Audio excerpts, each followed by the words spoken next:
Daqui, durante largos anos, partiram para a África navios carregados de soldados. Tinham por destino, sobretudo, Angola, Moçambique e a Guiné. E foi daqui que eu também parti. No dia 3 de junho de 1961, embarquei para Angola para a minha primeira missão no navio Vera Cruz.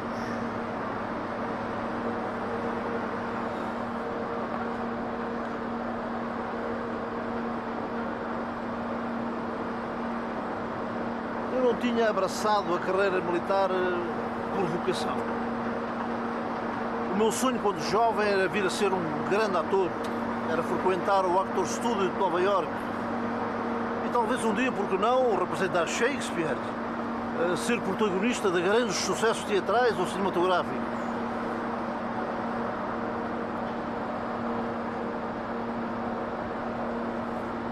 Eu tinha sido promovido a alferes poucos meses antes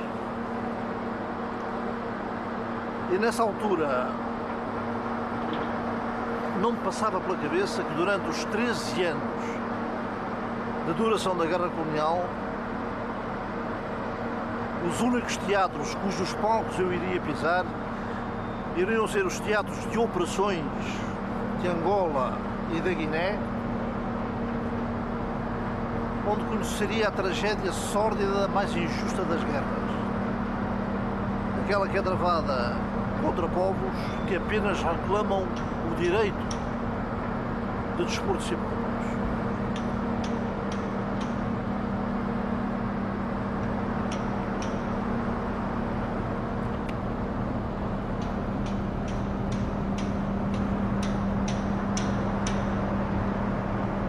Em 1973, fim da minha terceira e última missão, regressei a Lisboa vindo de Bissau, na Guiné.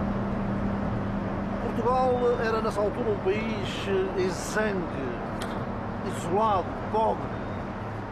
Centenas de milhares de jovens e de homens aptos para o trabalho útil ou estavam no exílio, ou estavam na guerra, ou já tinham regressado da guerra. O regime fascista de Marcelo Caetano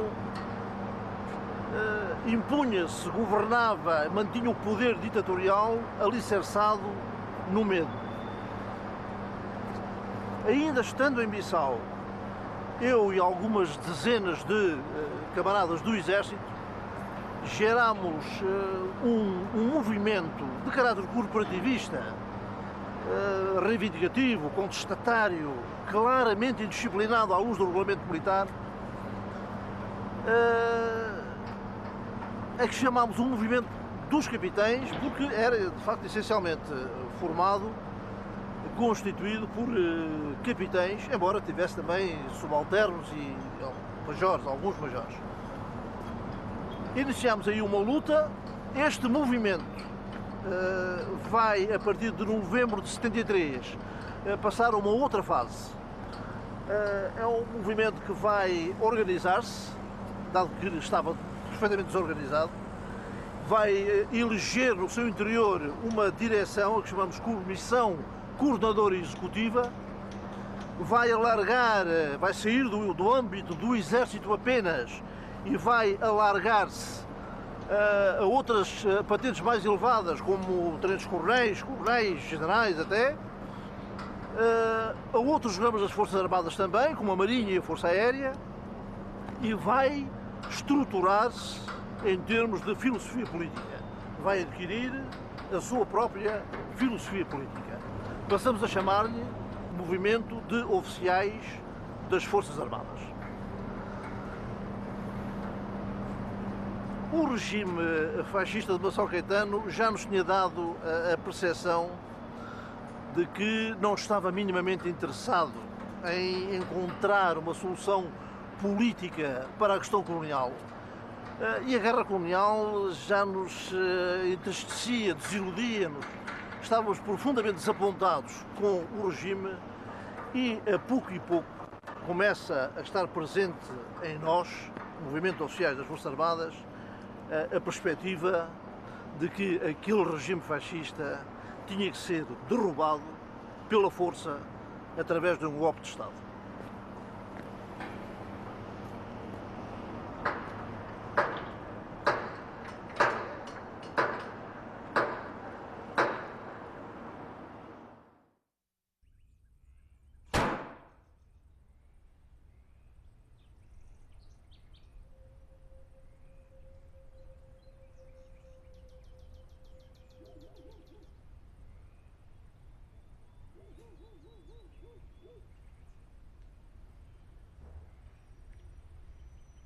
Se isto parece um pouco com o cenário do posto de comando,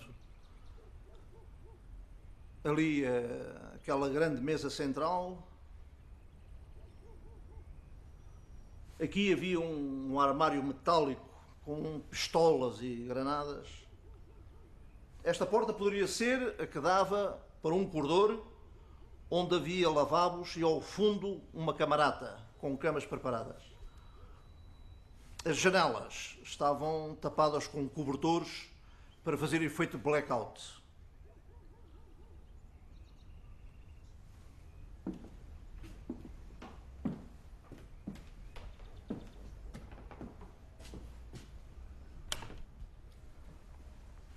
Sobre esta mesa havia um emissor receptor RACAL e telefones militares e civis que iam permitir a ligação entre todas as unidades que se encontravam no terreno e que tomavam parte na operação.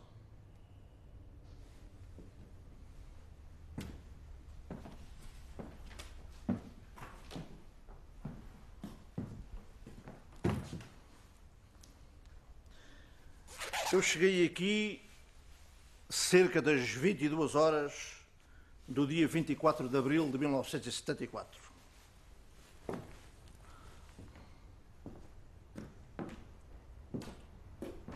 Já tinham chegado outros.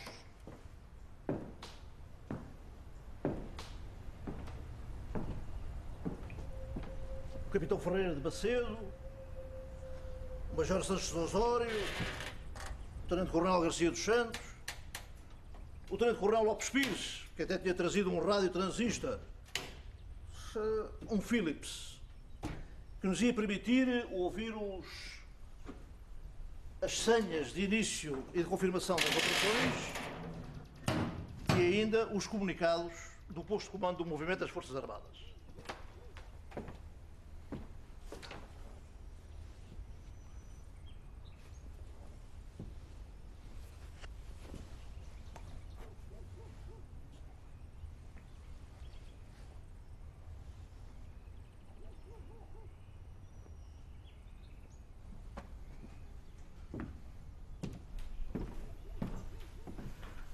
Na manhã do dia 24, enviei ao Major Melo Antunes para os Açores um telegrama em código assinado Primo António, no qual o informava da partida da tia Aurora às 3 horas da manhã do dia 25 para os Estados Unidos da América.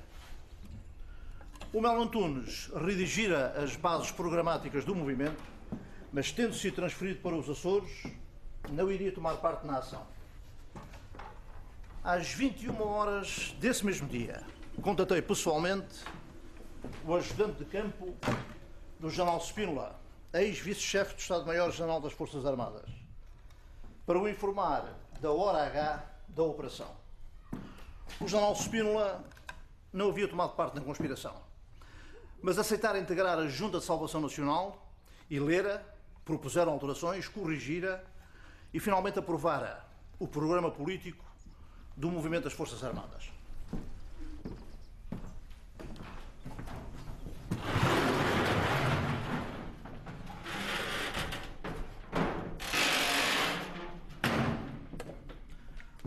Esse programa político apontava como objetivos fundamentais a instauração de um regime democrático em Portugal, o fim da guerra colonial e a descolonização e, finalmente, o desenvolvimento do país.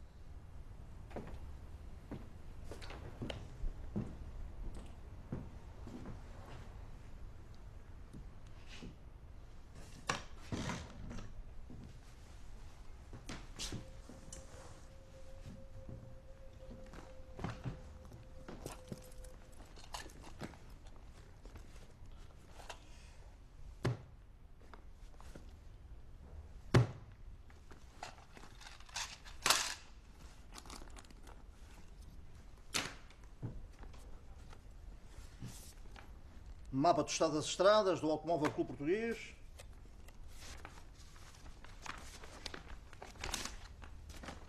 Carta Militar de Portugal da região de Lisboa e arredores. Mapa de Lisboa.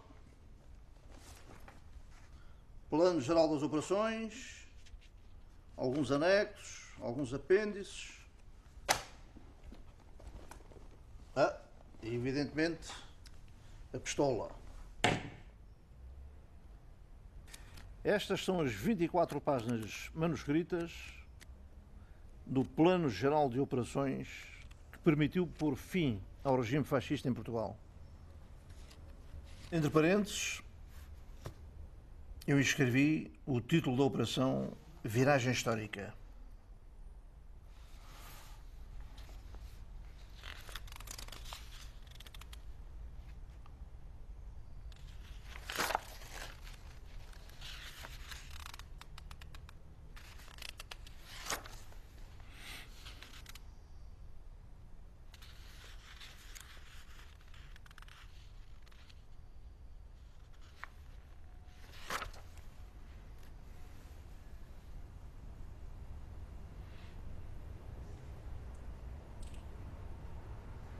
A missão a atingir com a realização da operação é provocar o derrubo do governo vigente com o aprisionamento de todos os seus membros e do Presidente da República, com o apoio e a ação ativa ou passiva de todas as nossas forças atuantes, tendo em vista pôr imediatamente em execução o programa constante da proclamação a dirigir à nação logo após o golpe, visando a implantação a curto prazo de uma democracia política como forma de governo no país.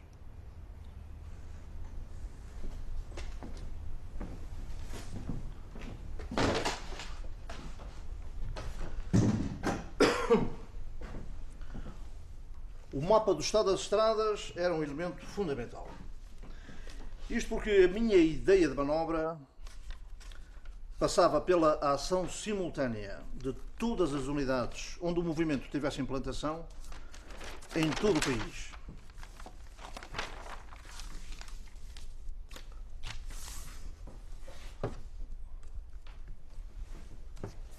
Para isso, eu tinha dividido todo o território em duas grandes zonas.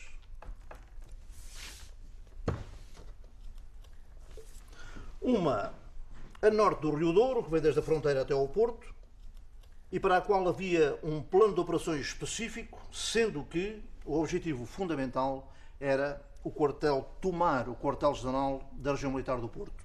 A partir daqui, com o quartel-general nas nossas mãos, todas as unidades desta região militar do Porto obedeceriam às ordens do quartel-general tomado por nós e tinham objetivos específicos, obedecendo todas essas unidades a um plano de operações específico para esta região. O resto do país, desde o Rio Douro até o Algarve, era dividido em 4 sectores. O setor que ia do Rio Douro até ao paralelo de Coimbra, que era o setor norte, onde todas essas unidades constituíam o chamado agrupamento November Norte. Um setor centro que ia desde Coimbra até ao Rio Tejo, até Abrantes. Todas as unidades deste sector centro constituíam o agrupamento Charlie. Um terceiro setor que ia desde o Rio Tejo até ao Algarve, onde todas as unidades do Alentejo e do Algarve constituíam o agrupamento Sierra. E, finalmente, o sector de Lisboa, onde todas as unidades que atuavam neste sector constituíam o agrupamento Lima. O posto de comando, este posto de comando, coordenava e comandava toda a operação militar. Tinha um código indicativo para o posto de comando de Oscar e todos os agrupamentos de forças se ligavam entre si, rede rádio ou telefone, e se ligavam também com Oscar, que, instalado no Regimento de Engenharia da Pontinha, coordenava toda a operação militar no país.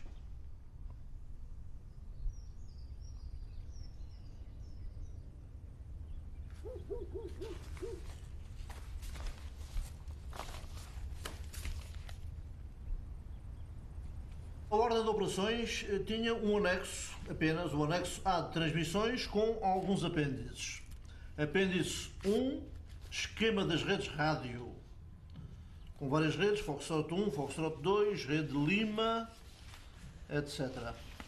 O apêndice 2 era a lista de códigos indicativos das unidades.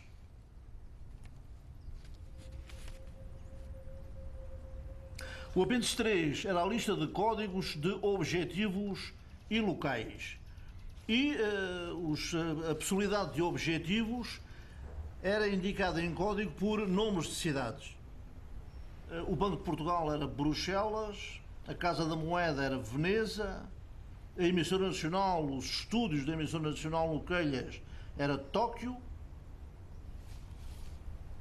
O apêndice 4 era a lista de códigos de entidades.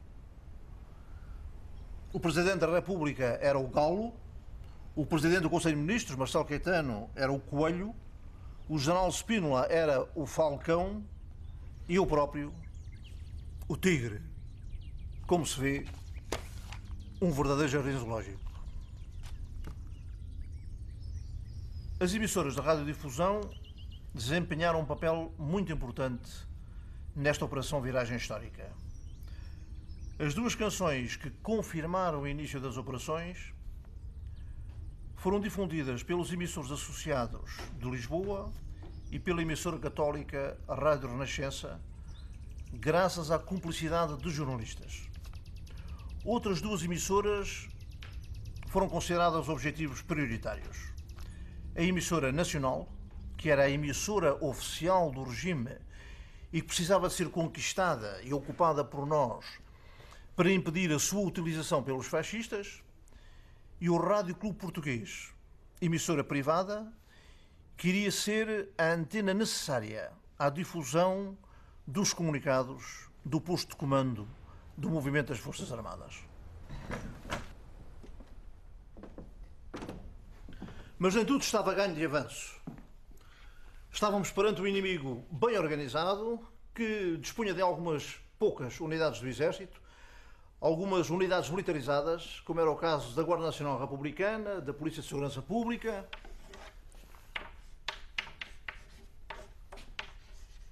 Guarda Nacional Republicana, Polícia de Segurança Pública, a Milícia do Estado, a Legião Portuguesa e a Polícia Política, a PIDE-DGS.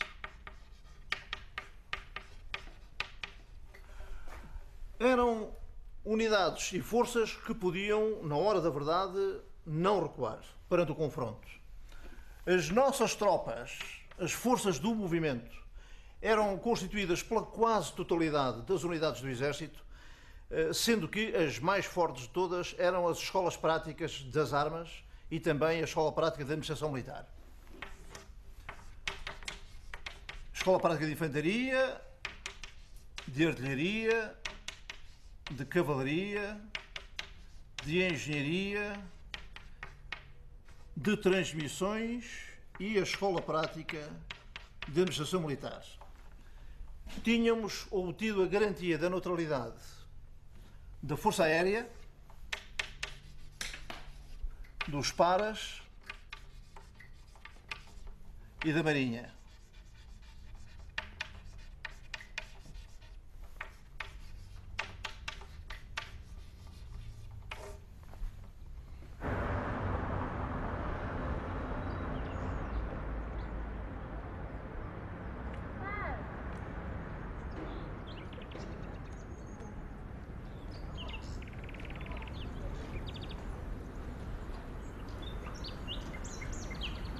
Ao fim da tarde de 23 de Abril, tive uma série de encontros com os meus camaradas encarregados de ligação, jovens tenentes e capitães do MFA, aos quais fiz entrega de documentos e de 5 aparelhos emissores dos setores que eu tinha subtraído do depósito de transmissões, de material de transmissões da Academia Militar.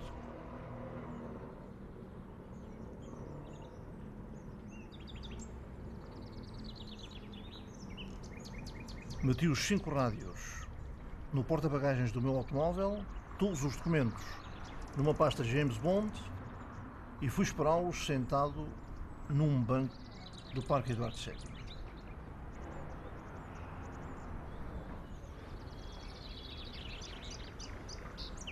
Vieram um de cada vez sentar-se ao meu lado. E a cada um eu dei um anexo de transmissões, dei-lhes um anexo de confirmação do início das operações, após o que fizemos a transferência dos 5 rádios que se encontravam no porta-bagagens do meu automóvel para as bagageiras de outros 5 automóveis.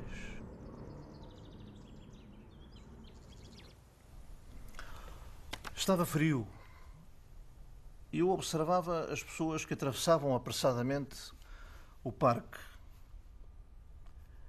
e pensava que, tal como eu, elas não tinham conhecido nada mais para além do fascismo. 48 anos de obscurantismo, de asfixia, de medo. Meio século. Quase uma vida.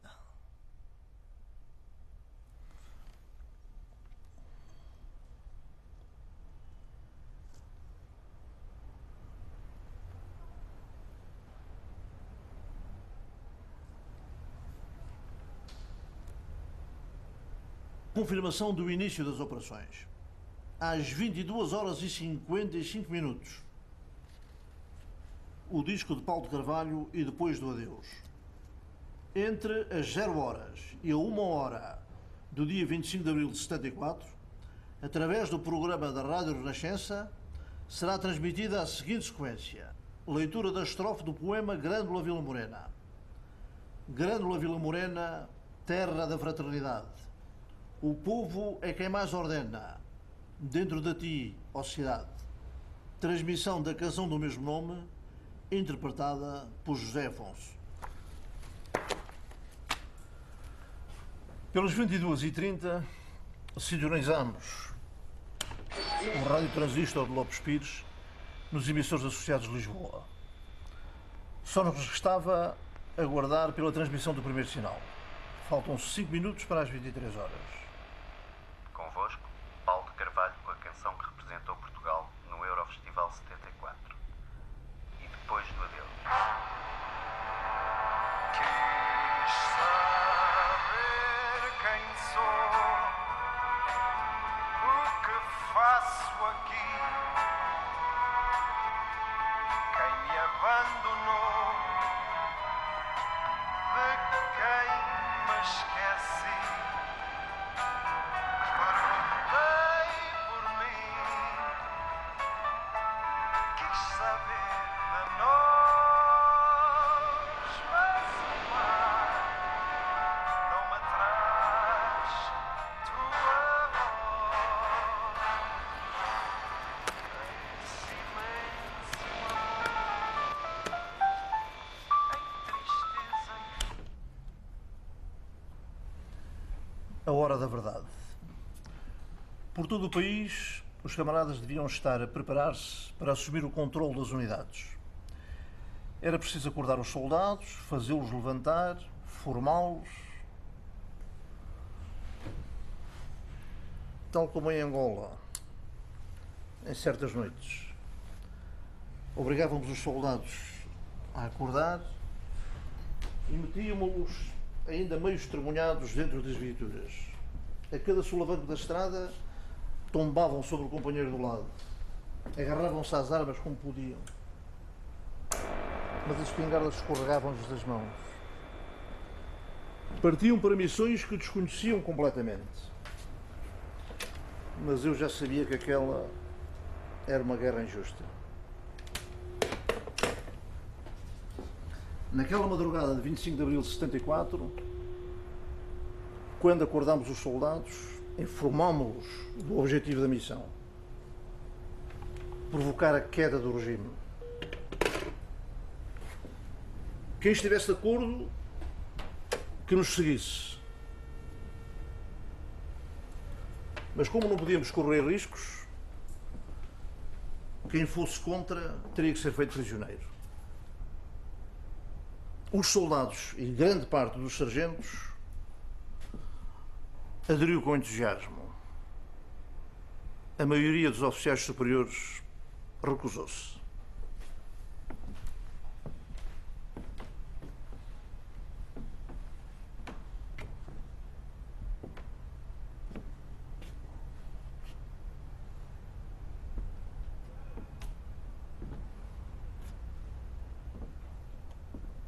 E se o efeito de surpresa não resulta? Grande parte do êxito depende disso. A execução visível, a demonstração da nossa força.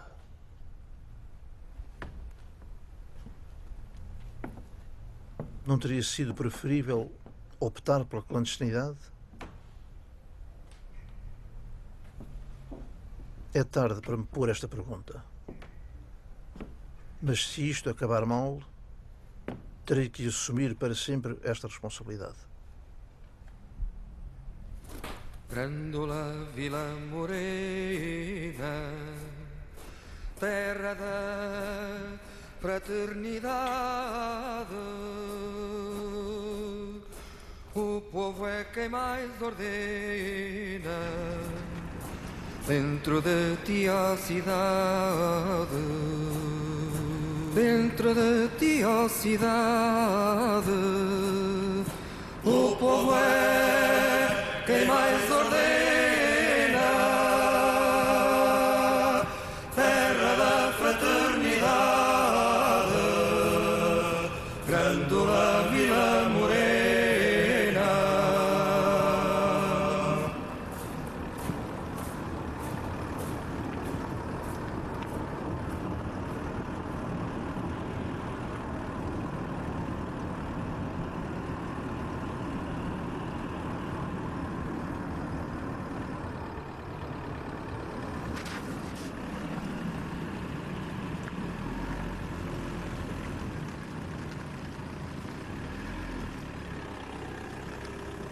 De vendas novas, sai uma bateria de artilharia a 4 pelotões da Escola Prática de Artilharia, que vai ocupar posição em Almada,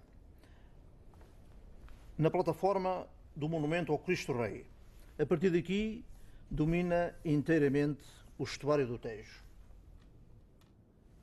Em Lisboa, no Batalhão de Caçadores 5, separado apenas por uma parede de uma força da Guarda Republicana, é silenciosamente e às escuras que se distribuem armas e munições. Um pouco mais a norte, na Serra da Carregueira, no destacamento da Serra da Carregueira, apenas 47 homens tomam lugar em 4 viaturas e um jeep e vão seguir para Lisboa a fim de ocupar e defender as instalações e estúdios da emissora nacional, que era a emissora oficial do regime. Um pouco mais a norte, em Mafra, na Escola Prática de Infantaria, o pessoal é armado e municiado e prepara-se a companhia de intervenção, que vai sair para seguir para Lisboa, a fim de ir ocupar o aeroporto da Portela de Sacavém. No campo de instrução militar de Santa Margarida, 4 subalternos das companhias de caçadores ali aquarteladas entram no depósito de material de guerra e começam a municiar as armas automáticas. Na Escola Prática de Cavalaria em Santarém, o capitão Salgueiro Maia dá ordens para fazer levantar todo o pessoal e, tendo formado os militares, anuncia-lhes o que é que se vai passar. Todos são voluntários para seguir na coluna que vai marchar sobre Lisboa.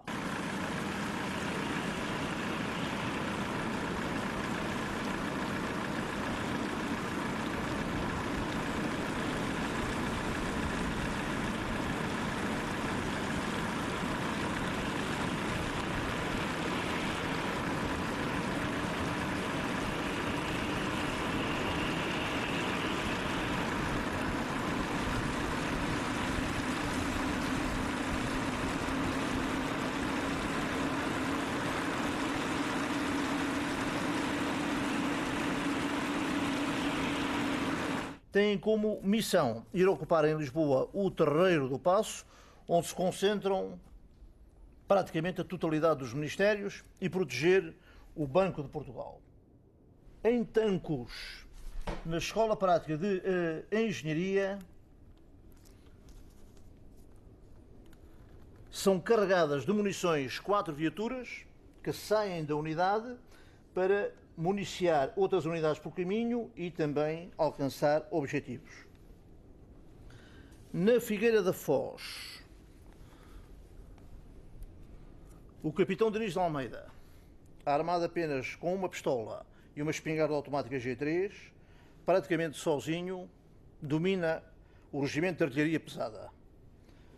Tal como acontece nas outras unidades, quem se opuser ao movimento fica detido na unidade à ordem do posto de comando.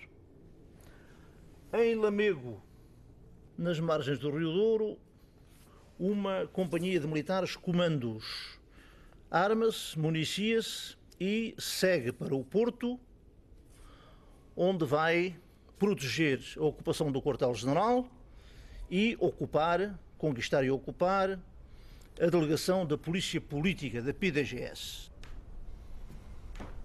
Instalado naquela mesa, o Major Sanches Osório tomava nota de tudo o que acontecia neste posto de comando.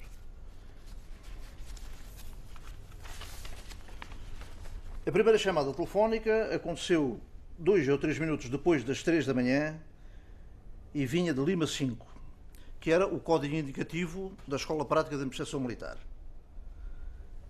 Daqui, Maior de Lima 5.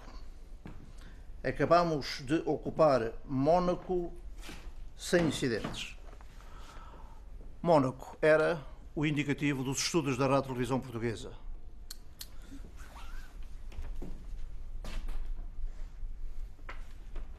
Mónaco. Boas férias, companheiros. E vejam lá, não percam muito na roleta. Os dados estão lançados. Et rien ne va plus.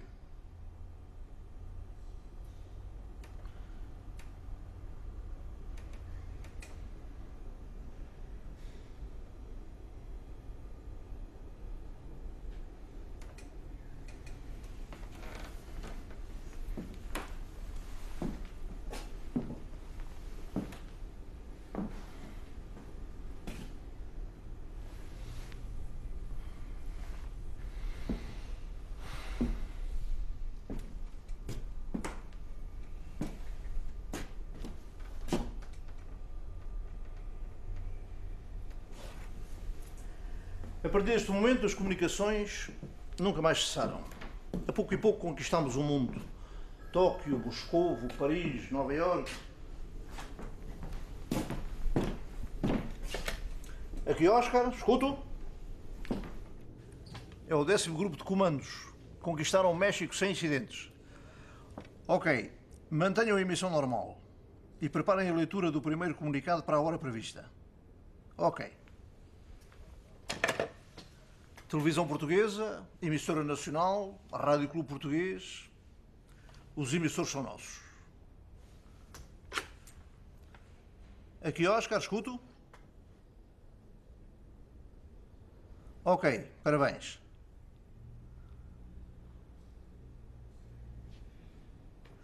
Afirmativo quanto à segunda parte da questão.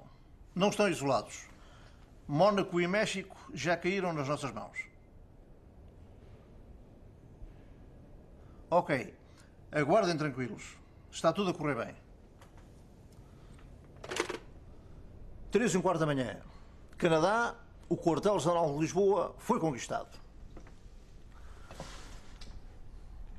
O primeiro comunicado do MFA devia ser lido às 4 horas da manhã aos microfones do Rádio Clube Português após a ocupação de todos os objetivos. Mas essa hora ainda não tinha sido ocupado o aeroporto de Lisboa.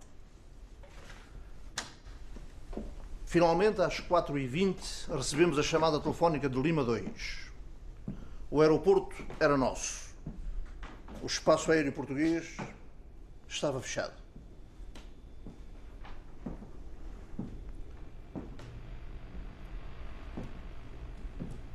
Então demos ordem ao grupo de comandos que ocupava o Rádio Clube Português para que fosse lido o primeiro comunicado. Espantou-me não ouvir a voz do Costa Neves, que comandava aquele grupo, mas sim de um jornalista, Joaquim Furtado. Era a primeira intervenção espontânea de um civil na operação. Aqui posto de comando do movimento das Forças Armadas. As Forças Armadas portuguesas apelam para todos os habitantes da cidade de Lisboa no sentido de recolherem as suas casas, nas quais se devem conservar com a máxima calma. Esperamos sinceramente que a gravidade da hora que vivemos não seja tristemente assinalada por qualquer acidente pessoal, para o que apelamos para o bom senso dos comandos das forças militarizadas, no sentido de serem evitados quaisquer confrontos com as Forças Armadas.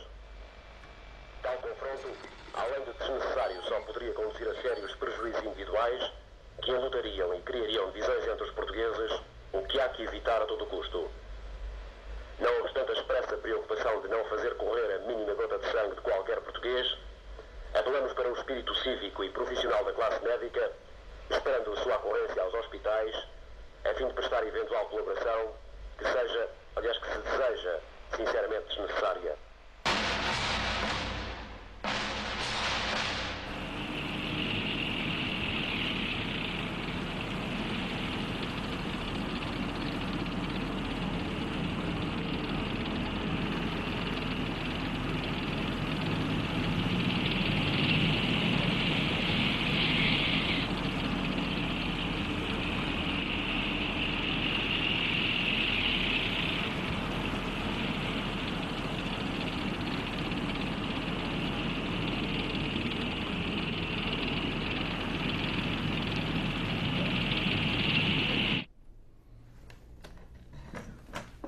O capitão Salgueiro Maia recebera ordem expressa para, com a sua coluna, atravessar toda a cidade, desde a entrada norte até ao rio, percorrendo as avenidas principais de Lisboa. Avenida do Brasil, Campo Grande, Avenida da República, até à Praça do Duque de Saldanha, Fontes Pereira de Melo, até ao Marquês de Pombal,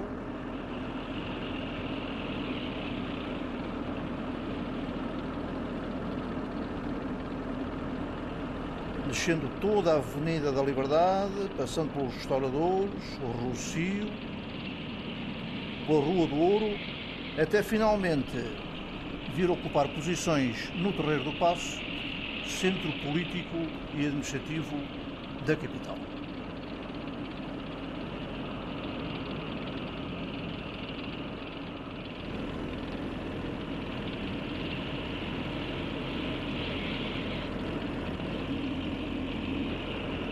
O Banco de Portugal, os Ministérios e a Bolsa ficam ocupados às 6 horas da manhã.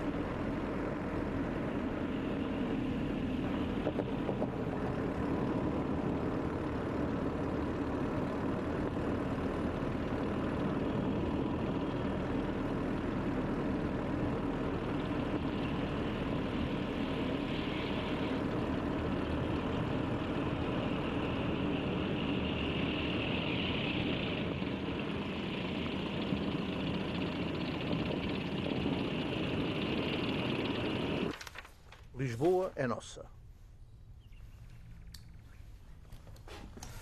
Mesmo que o regime consiga reagrupar algumas forças, ou, no pior dos casos, convencer a aviação ou a marinha a saírem da sua neutralidade, já não poderá fazer grande moça. Permaneçamos vigilantes. É quando a besta está ferida que se torna mais perigosa e imprevisível.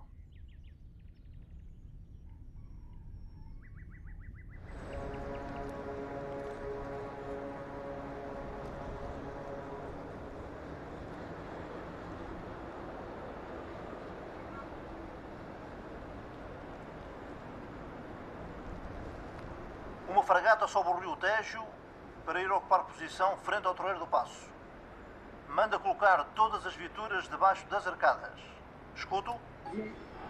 A praça está ocupada pela população. Está cheia de civis. Manda dispersar a população.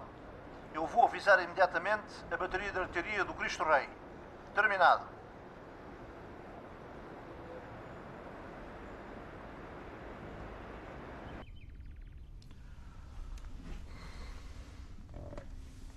avisámos o comandante da fragata de que tinha o navio metido entre dois fogos. De um lado, as peças dos carros de combate posicionados no Torreiro do Paço e do outro, a bateria de artilharia no alto do Cristo Rei, em Almada, do outro lado do Tejo. Pouco tempo depois, as peças do navio apontavam para o céu. A ordem de fogo tinha sido anulada. De repente apareceu aqui uma multidão. Todos queriam participar, queriam uma missão, pediam ordens. Os telefones não paravam de tocar. As chamadas via rádio eram constantes. Por volta das 6 da manhã, Salgueiro Maia chamou-me pelo rádio. Pedia-me um oficial superior a fim de ir proceder à prisão do Ministro do Exército. Mas por que motivo precisa de um oficial superior? Perguntei. Porque eu sou apenas um capitão e o Ministro é um general. De qualquer modo, era uma ocasião excelente para ocupar todos os que tinham enchido a sala. Pedi-lhes para saírem a fim de irem prestar o apoio possível ao nosso companheiro Salgueiro Maia. No instante, o posto de comando esvaziou-se.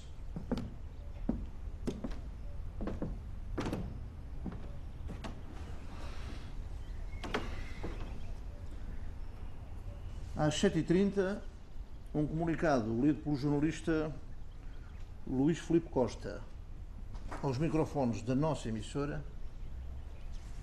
define sem margem para dúvidas qual o objetivo da operação e em que lado da barricada se encontra o MFA.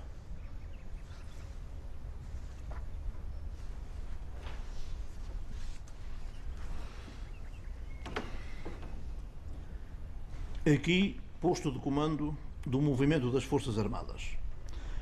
O movimento das Forças Armadas desencadeou na madrugada de hoje uma série de ações com vista à libertação do país do regime que há longo tempo o domina. Consciente de que interpreta os verdadeiros sentimentos da nação, o movimento das Forças Armadas prosseguirá na sua ação libertadora e pede à população que se recolha às suas residências. Viva Portugal!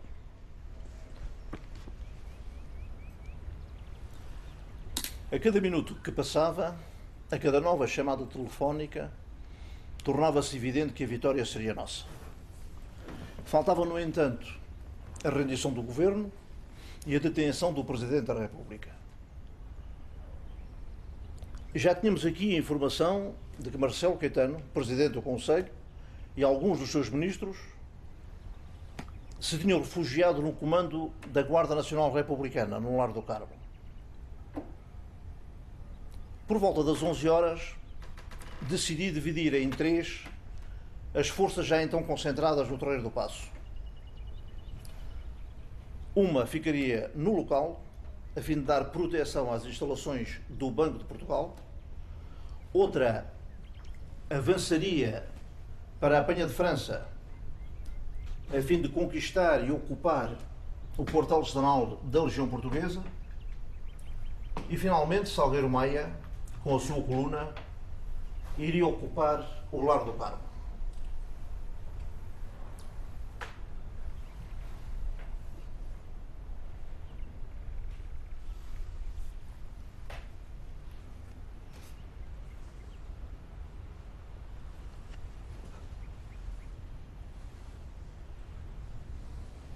Por toda a parte, o povo vitoriava o MFA. Ainda hoje não consigo recordar-me de como naquele dia eu imaginava a situação que se vivia lá fora. Agora, quando falo no Largo do Carmo, são as imagens que eu mais tarde pude ver através da televisão que me vêm à memória. Como se eu tivesse vivido, de facto, aqueles acontecimentos. A enorme multidão que invadiu a praça e as ruas próximas, o povo que vinha assistir à agonia daquele regime odiado.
Não pude viver nada daquilo.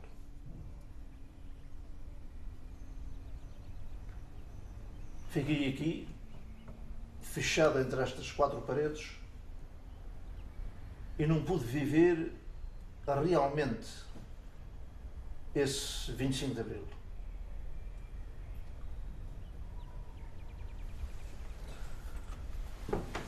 Quando falava por telefone ou pelo rádio, eu ouvia em fundo as aclamações da multidão.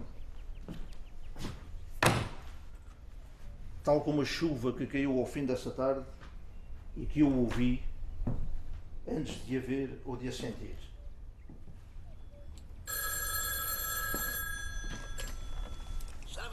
Boa tarde, meu jornal. Acabo de receber uma chamada do professor Marcelo Caetano, que se encontra no quartel do campo.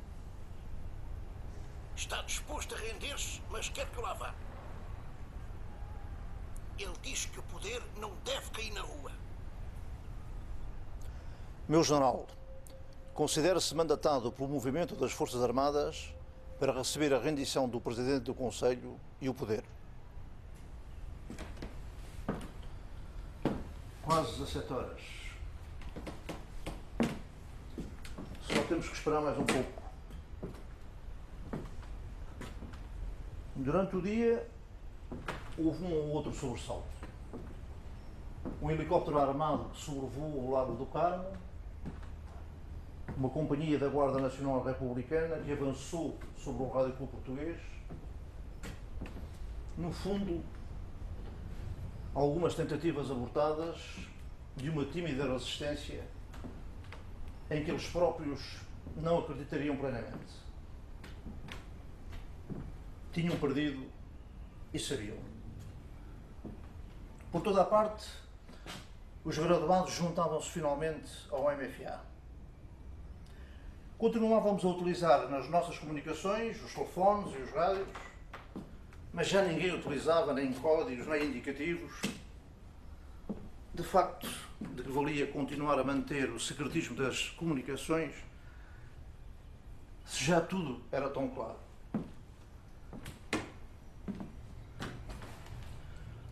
O general Spínola chegou aqui por volta das 20h30. Nunca o tinha visto tão jovial e emocionado. Estendeu-me as mãos. Otelo, que coisa extraordinária! E pela primeira e única vez na vida, deu-me um grande abraço. Os membros do governo caído que o acompanhavam deram entrada na camarata aí ao lado.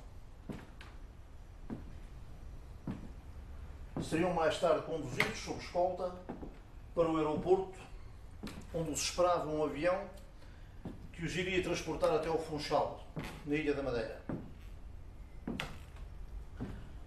Apresentei ao general os companheiros que se encontravam comigo aqui no posto de comando das operações. Reunimos à sua volta e ele disse-nos com emoção: meus senhores, acabam de realizar vitoriosamente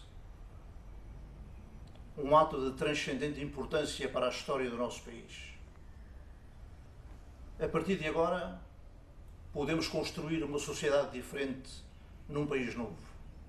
a pátria está-vos agradecida. Ele, que sempre tinha dito que nunca seria alguém que levantasse armas contra o seu governo,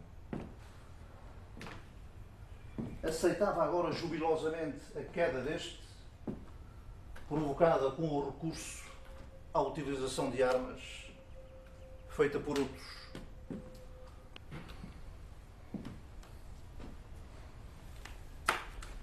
Toda a corte do general o segue já.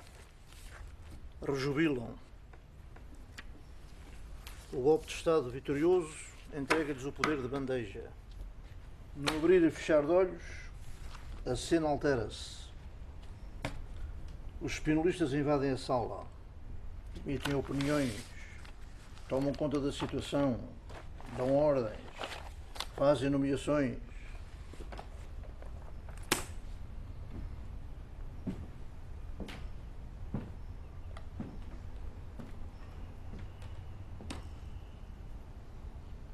Durante esse tempo, reunia aqui ao lado a Junta de Salvação Nacional. O general Spínola autonomeava-se Presidente da Junta e da República e começava a pôr em causa certos pontos do programa político do MFA.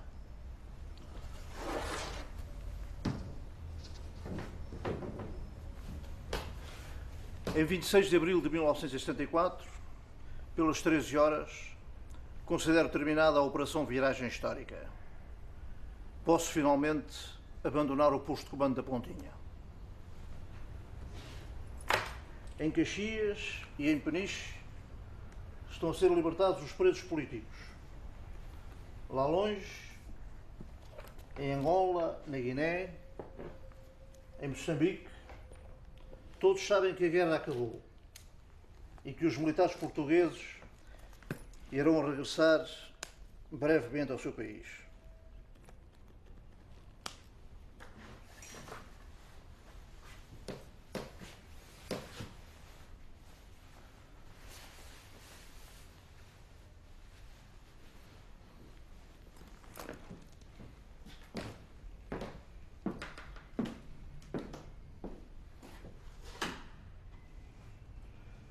Retirei da prancha o mapa de estradas, recuperei o plano de operações, apaguei as luzes e saí fechando a porta atrás de mim.